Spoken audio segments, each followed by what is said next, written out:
இன்னைக்கு என்ன சமைக்க போறோம்? ஆக்சுவலாக ஒரு சூப்பரான ஒரு குழம்பு தான்.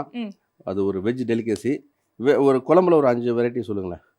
காரக்குழம்பு, வத்த குழம்பு, சாம்பார், குருமா. குழம்புன்னா அப்புறம் குருமா, சட்னி, சாம்பார். எனக்கு தெரிஞ்ச குழம்பு. ஓகே. ஆக்சுவலாக வந்து நம்ம அதை குழம்புனா ஏன்னா ஒரு 4 ஃபார்மெட் 3 ஃபார்மெட் நீங்கள் சொன்ன மாதிரி வத்த குழம்பு, மிளகு குழம்பு அந்த மாதிரி வச்சுருக்கோம். அதில் பொரிச்ச குழம்பு தான். ஆக்சுவலாக அவரைக்காய் வச்சு ஒரு பொரிச்ச அவரைக்காய் குழம்புன்னு ஒரு சூப்பரான குழம்பு, ஒரு வெஜ் குழம்பு தான் பார்க்க போகிறோம். ஸோ சமைக்கிறதுக்கு முன்னாடி சமைக்க தேவையான பொருட்கள் என்னங்கிறத பார்த்துட்டு வந்துடலாம்.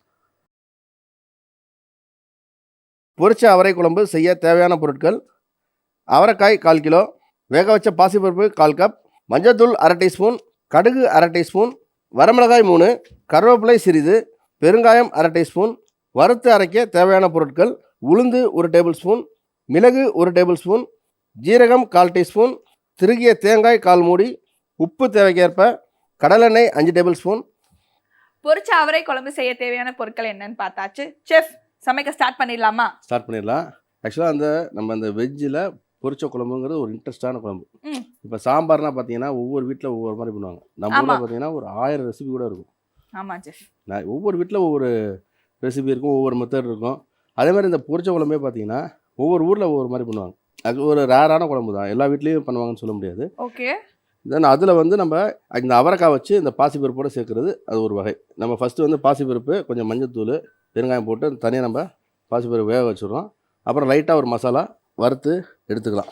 Okay chef. செஃப், ஒரே ஒரு கேள்வி, ஏன் பொரிச்ச அவரை குழம்புன்னு பேர் வந்திருக்கு இதுக்கு? நம்ம இப்போ பொரிக்க போகிறோம்.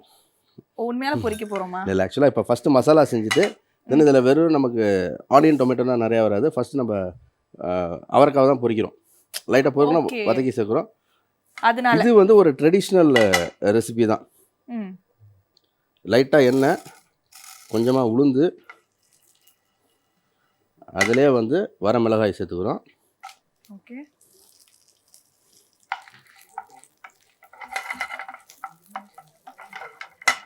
அப்புறம் கொஞ்சம் மிளகு.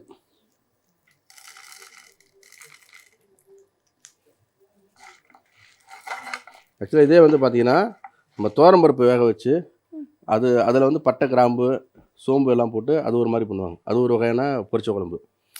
அது இல்லாமல் ஆமாம், இதில் இன்னொரு வகை வந்து பார்த்தீங்கன்னா உங்களுக்கு 9 to 10 கைண்ட் ஆஃப் வெஜிடபிள்ஸ் எல்லாமே, லைக் எப்படின்னா கேரட்டு, காலிஃப்ளவரு, சுரக்காய், முள்ளங்கி, கத்திரிக்காய், முச்சக்காய் எல்லாம் சேர்த்து தென் தேங்காய் அரைச்சி அது ஒரு மாதிரி பண்ணுவாங்க. அதுவும் வந்து ஒரு மாதிரி இன்ட்ரெஸ்ட்டாக இருக்கும். அந்த குழம்பு பேர் என்ன செஃப்? அது பொரிச்ச குழம்பு தான். அதுவும் பொரிச்ச குழம்பு, எல்லாம் போட்டு பொரிச்ச குழம்புன்னு வச்சுக்கலாமா? இப்போ ஜீரகம் சேர்த்துருக்கோம். இல்லை எப்படிமா இப்போ சாம்பார்னா நம்ம இப்போ அரைச்சி விட்ட சாம்பார், பொடி சாம்பார், கிள்ளி சாம்பார், அது மாதிரி ஒவ்வொரு சாம்பார் பண்ணுறோம்ல, அது மாதிரி தான். இதில் நிறைய வெரைட்டி இருக்குது.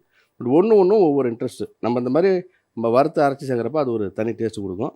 தென் ஜீரகம் சேர்த்துட்டோம். இப்போ கடைசியாக வந்து தேங்காய், திருகின தேங்காய், இந்த சோயா சங்க் கூட ஆட் பண்ணுவாங்க. அது இதில் இல்லை, பாசிப்பருப்பு சேர்க்க மாட்டாங்க. ஜெனரலாக அந்த நம்ம தேங்காய் அரைச்சி இந்த பட்டை, கிராம்பு, ஏலக்காய் சேர்த்து பண்ணுறோம்ல, அதில் வந்து சோயா சங்க் சேர்த்து செய்வாங்க. எப்படி நான்வெஜ்ஜில் வந்து உங்களுக்கு கறி குழம்பு எந்த அளவுக்கு டேஸ்ட்டாக இருக்குமோ அந்த அளவுக்கு வெஜ் லவர்ஸில் இந்த மாதிரி எல்லா காயும் சேர்த்து அதில் எல்லா சத்துமே இருக்கும் அதில். ஆமாம் சார், கரெக்டு தான். ஆனால் சாப்பிட மாட்டோமே, ஏன்னா நிறைய வெஜிடபிள்ஸ் இருக்குன்றதுனால. சாப்பிட மாட்டோமே இல்லை, நிறைய பேர் சாப்பிட மாட்டோம் செஃப். ஏன்னா நிறைய வெஜிடபிள்ஸ் இருக்குன்னு எவ்வளோ டேஸ்ட்டாக இருந்தாலும் அந்த வெஜிடபிள்ஸ் பார்த்தா சில பேர் அலர்ஜியாக சுற்றுவாங்கல்ல, அந்த மாதிரி நானும் அந்த லிஸ்ட்டில் ஃபஸ்ட் ஆளாக இருக்கேன். நீ ஆக்சுவலாக அந்த குழம்பு ட்ரை பண்ணி பாருங்கள். ஓகே, ட்ரை பண்ணிவிட்டு சொல்லுங்கள், ரொம்ப அருமையாக இருக்கும். ஆக்சுவலாக இப்போ நான்வெஜ்னா உங்களுக்கு மட்டன், சிக்கன் எல்லாம் கலந்து ஒரு இலையில வச்சா அப்படி இருக்கும், இன்ட்ரெஸ்ட்டாக இருக்கும்ல, சூப்பராக இருக்கும். அது மாதிரி வெஜ்ஜில் எல்லாம் கலந்துருக்கும், பட் அந்த டச்சோடு இருக்கும். புரியுது செஃப். ட்ரை பண்ணி பார்த்துட்டு சொல்கிறேன் செஃப். எப்படி ட்ரை பண்ணுறது வந்து செஞ்சு பார்க்குறதா இல்லை சாப்பிட்டு பார்க்குறதா? நான் செய்யவே மாட்டேன் செஃப், நான் வந்து அழகாக சாப்பிடுவேன், அவ்வளோதான். சரி, இது மாதிரி நம்ம வறுத்துட்டோம். தென் அரைக்க போகிறோம். கரெக்டாக அரைக்க போகிறோம், அவ்வளோதான்.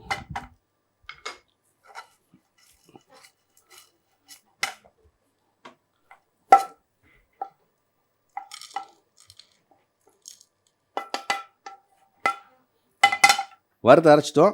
நல்லா ஆற வச்சுட்டு கொஞ்சமாக தண்ணி சேர்த்து நல்லா ஃபைனாக பேஸ்ட் பண்ணி எடுத்துக்கலாம். செஃப், அரைச்சி எடுத்துகிட்டு வந்துட்டேன். அரைச்சாச்சு. தென் இதுக்கு நம்ம கடலெண்ணெய் பயன்படுத்துகிறோம். ஏன் செஃப் கடலெண்ணெய்? நல்லெண்ணெய் ஒரு வாட்டி யூஸ் பண்றீங்க, தேங்காய் எண்ணெய் ஒரு வாட்டி யூஸ் பண்றீங்க. எவ்வளவு கன்ஃபியூஷன் இருக்கும் இல்லையா? ஆமாம்மா. ஆக்சுவலாக உனக்கு இது நிறைய நான் ப்ரீஃபிங் கொடுத்துருக்கேனே. எதுக்குன்னா நல்லெண்ணெய் யூஸ் பண்ணுவோம் நம்ம. நல்லெண்ணெய் வந்து இந்த காரம் ஐட்டம்ஸ், ஐ மீன் காரக்குழம்பு இந்த மாதிரி.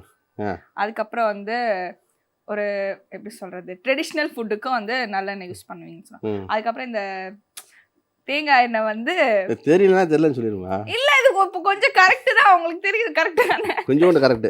ஓகே, தென் நம்ம எண்ணெய் ஊற்றிட்டோம். கடுகு, அப்புறம் பிரீஃபா எக்ஸ்பிளைன் பண்ணுவார். கடுகு பொரிச்சு வருது, அதான் பொரிச்ச குழம்பு. இப்படி பண்றீங்களே. அடுத்தது கடுகு பொரிஞ்சோன்னா கொஞ்சமாக வரமிளகாய், அப்புறம் கொஞ்சம் கருவேப்பிலை.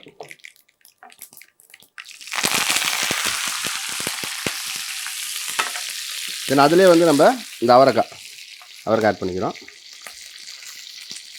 இப்போ பொரியறதுனால பொரிச்ச குழம்பு. இப்போதாம்மா வர நீங்கள் அப்படியே கொஞ்சம் கொஞ்சமாக வரீங்க. அப்ப இன்னொரு கேள்வியும் கேட்பேன். அப்ப இதே மாதிரி நிறைய டிஷ் எல்லாம் பண்ணுவோம்ல, அப்ப அது எல்லாம் பேரும் பொரிச்ச குழம்புன்னு வைக்க வேண்டியதானே? ஏன் இதுக்கு மட்டும் பொரிச்ச குழம்புன்னு பேர் வச்சிருக்காங்க? ஆக்சுவலாக இதில் பாருங்க, வெங்காயம் தக்காளி எதுவுமே போடல. இல்லை, ஆக்சுவலாக இது வந்து ஒரு ட்ரெடிஷ்னல் ரெசிபிமா. நான் அந்த நல்லெண்ணெய் விஷயத்துக்கு வந்துடுறேன். ஆக்சுவலாக புளி சேர்ந்து எந்தெந்த குழம்புனா பண்ணுறோமோ, எந்தெந்த இதில் புளி சேர்க்குறோமோ அதில் நல்லெண்ணெய் சேர்த்தா நல்லாயிருக்கும். ஓகேவா? கரெக்டாக தான் சொன்னேன். இன்னும் அது இல்லாமல் இப்போ சாம்பாரில் எல்லோரும் நிறைய ஒரு சில பேர் வந்து நல்லெண்ணெய் பயன்படுத்துவாங்க, அதில் புளி சேர்ப்போம். பட் அதில் கடலெண்ணெய் செஞ்சாலும் நல்லாயிருக்கும். ஒவ்வொன்றும் ஒவ்வொரு டேஸ்ட். அது லைட்டாக ஒரு கசப்பு இருக்கும், பட் அது ஒரு நல்ல ஒரு மனம், நல்ல ஒரு ஃப்ளேவர் இருக்கும், அரோமா நல்லாயிருக்கும். So what ever. அதே மாதிரி நம்ம ஆயிலை ஃப்ரை பண்ணுறோம், இல்லை ஷாலோ ஃப்ரை பண்ணுறோம், புளி இல்லாமல் பண்ணுறோம் அப்படின்னா அப்போ கடலெண்ணெய் ஆட் பண்ணலாம். அது ஒரு தனி டேஸ்ட் கொடுக்கும். இதை நல்லா நம்ம வதக்கிட்டோம். அப்போ வீட்டில் ஒரு 4 எண்ணெய் வாங்கி வைக்கணுமா செஃப்? கடலெண்ணெய், நல்லெண்ணெய், அப்புறம் சொல்லுங்கள். 4 எண்ணெய் நீங்களே சொல்லுங்க. 4 சொல்லுங்க. கடலெண்ணெய், நல்லெண்ணெய், தேங்காய் எண்ணெய், சன்ஃப்ளவர் ஆயில். இதில் கொஞ்சமாக நம்ம தண்ணி சேர்த்துறோம். ஒரு கொதி வரட்டும். என்ன செஃப் என்ன ஆன்சர் சொல்லிட்டு நீங்கள் என்னை கண்டுக்கவே இல்லை. சொல்லுங்கள். அதான் சொன்னேனே, கடலெண்ணெய், நல்லெண்ணெய், கோகனட் ஆயில், சன்ஃப்ளவர் ஆயில். அவ்வளோதான். ஆக்சுவலாக ஜென்ரலாக வந்து இதுவுமே வந்து பார்த்திங்கன்னா சீசன், நம்மளோட உணவு கல்ச்சர், அந்த மரபு பார்த்திங்கன்னா ஒவ்வொரு சீசனுக்கு ஒவ்வொரு மாதிரி குக் பண்ணுவாங்க. இப்போ லைக் இப்போ கடலை சீசன் வந்துச்சுன்னா கடலில் பயன்படுத்துவாங்க, எள்ளு சீசன் அப்போ எள்ளு பயன்படுத்துவாங்க, அதாவது அரைச்சி வச்சு பயன்படுத்துவாங்கன்னு வச்சுக்கோங்க. அதே மாதிரி கோகனட் ஆயில். நம்ம எல்லாமே இப்போ கிச்சனை பொறுத்த வரைக்கும் நல்லெண்ணெய், கடலெண்ணெய், தேங்காய் எண்ணெய், வெண்ணெய், நெய், இது எல்லாமே வந்து ஒரு நல்ல ஒரு ஃப்ளேவர், டேஸ்ட்டு எல்லாமே நல்லாயிருக்கும். இட்லி பொடிக்கு நல்லெண்ணெய் நல்லா இருக்கும் செஃப். இட்லி பொடிக்கு நல்லா கரெக்ட் சூப்பராக இருக்கும். நெய் ஊற்றிக்க மாட்டீங்க? அது எப்படி சொல்கிறது, நல்லெண்ணெய் இருக்கும் போது அந்த தோசையும் 4 தோசை கூட இறங்கும், அந்த மாதிரி டேஸ்ட்டாக இருக்கும். Very good. இது கொதிக்குது. இது லைட்டாக நம்ம மஞ்சள்தூள் கொஞ்சமாக சேர்த்துக்கலாம். ஆல்ரெடி வந்து நம்ம இந்த பருப்பு வேக வச்சதுலேயும் வந்து மஞ்சள்தூள் சேர்த்துருக்கோம். இது பாருங்கள், பாதி வெந்துருச்சு. சீக்கிரமாக வெந்துடும்ல செஃப். அதாவது ஒரு 3 to 5 மினிட்ஸ் நம்ம மிதமான சூடில் கொதிக்க வைக்கிறோம். இப்போ வந்து பாதி வெந்துருச்சு. அதுக்கப்புறம் நம்ம இந்த அரைச்ச விழுது ஆட் பண்ணிக்கிறோம்.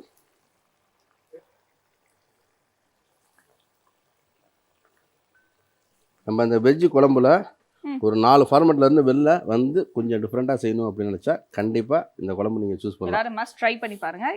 ஈஸி தான், கொஞ்சம் கஷ்டம். என்ன கஷ்டம்? கொஞ்சோண்டு செஃப். இப்போ ஒரு விஷயம் மாற்றிட்டாலுமே டேஸ்ட் மாறிடும்ல செஃப், அதனால சொன்னேன்.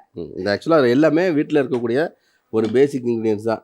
இப்போ பாசிப்பருப்பு வேக வச்சு வச்சுடுறோம், அவ்வளோதான். இது கொஞ்சோண்டு நம்ம லைட்டாக மசாலா வறுத்து, அதாவது ஒரு நல்ல சாப்பாடு கிடைக்கணும், பெஸ்ட்டாக சாப்பிட்ணும், நல்லா சாப்பிட்ணும் அப்படின்னு நினச்சா ஒரு சின்ன சின்ன மெனக்கடல், ஒரு சின்ன சின்ன வேலைகள் இருக்க தான் செய்யும்.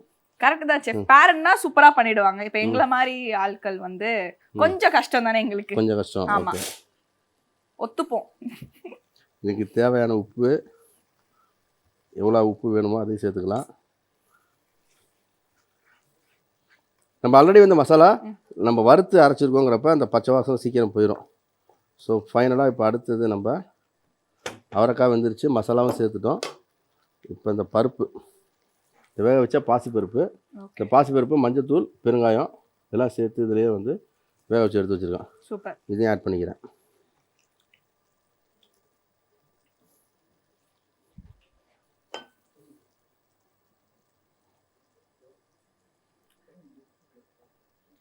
செஃப் இன்னொரு கேள்வி, ஏன் பாசி பருப்பு ஆட் பண்ணுறோம்? நிறைய பருப்பு இருக்குல்ல. ஆமாம். ஏன் பாசிப்பருப்பு இது தனி டேஸ்டா? இல்லை, இது கண்டிப்பாக தனி சுவை கொடுக்கும். ஆக்சுவலாக எல்லாம் துவரம்பருப்புலேயே செய்வாங்க. நான் ஏற்கனவே ஒரு சொன்ன துவரம்பருப்பில் செய்வாங்க. துவரம்பருப்பில் செய்கிறப்ப அதோட ரெசிபி வேறு மாதிரி இருக்கும். லைக் சோம்பு போட்டு கொஞ்சம் பட்டை கிராம்பு ஏலக்காய் போட்டு. பருப்பு மாறுறதுனால ப்ராசஸே மாறும். அல்ல, அதோட மெத்தட் வேறு. ஓகே. ஸோ கொஞ்சமாக தண்ணி சேர்த்துக்கிறோம். செஃப் எப்படி செஃப் இதெல்லாமே ஞாபகம் வச்சுக்கிறது? அப்படியா? நீங்கள் ஆக்சுவலாக எப்படிம்மா ஒரு நல்லா நாலேஜபுளாக எவ்வளோ டீப்பாக கேள்வி கேட்குறீங்க, ஞாபகம் வச்சு தானே கேட்குறீங்க? அப்படியா? ஆமாம். பட் பை எக்ஸ்பீரியன்ஸில் எனக்கு வந்துருச்சு. Okay super. அவ்வளோதான். ஸோ உங்களுக்கு எல்லாமே சேர்த்துட்டோம். உங்களுக்கு இந்த அரைச்ச விழுது சேர்த்துட்டோம், தென் பருப்பு சேர்த்துட்டோம். அப்படிங்கிறப்ப ஒரு அட்டகாசமான காம்போ. கரெக்டாக ஒரு 5 நிமிஷம் மிதமான சூட்டில் நல்லா கொதிக்க வச்சிட்டோம் அப்படின்னா ஒரு சூப்பரான அவரை பொரிச்ச குழம்பு தயாராகிடும். ரெடி. ஓகே, அவ்வளோதான். அருமையாக ரெடி ஆயிடுச்சு. நம்ம ஆஃப் பண்ணிடலாம். செஃப் இப்போ ரைஸோட சாப்பிடணும்ல? ஆமாம், ரைஸோட சாப்பிட்லாம். ஈவன் டிஃபன் உங்களுக்கு இட்லி தோசையோடய சாப்பிட்லாம். ரொம்ப அருமையாக இருக்கும். ஆக்சுவலாக இது வந்து பார்த்தீங்கன்னா இப்போ லஞ்ச் முடிச்சுட்டு மீதி இருந்துச்சுன்னா நைட்டும் வச்சு சாப்பிடுவாங்க. ரொம்ப சூப்பராக இருக்கும்.